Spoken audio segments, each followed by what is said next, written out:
দুনিয়াতে অতিরিক্ত ভালো মানুষ এবং নরম হয়ে থাকাটা আসলেই লস প্রজেক্ট। নরম মানুষকে সবাই পেয়ে বসে, সবাই তাকে ভেঙে খায়। যতদিন আপনি কারো বাজে ব্যবহারের বিপরীতে তার মুখের উপর উচিত জবাব দিতে না শিখবেন, ততদিন মানুষ আপনাকে অপমান করতেই থাকবে। কেউ চর মারার মতো কোনো কথা বললে তাকে চরটা মেরিয়ে দেওয়া উচিত।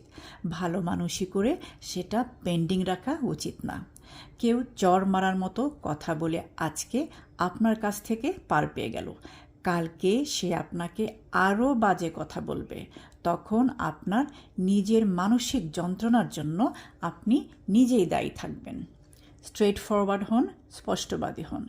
কেউ আপনাকে রুড বলবে, কেউ আপনাকে অ্যারোগেন্ট বলবে, কেউ বলবে বেয়াদব, বলুক। মাঝে মাঝে নিজের আত্মসম্মান বজায় রাখতে একটু রুড, অ্যারোগেন্ট হতেই হয়।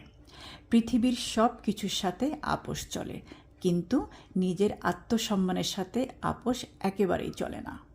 এখন আপনি আমাকে নিয়ে কী ধারণা করেন সেটা সকালে পানি দিয়ে ধুয়ে খেতে পারেন, কোনো সমস্যা নাই।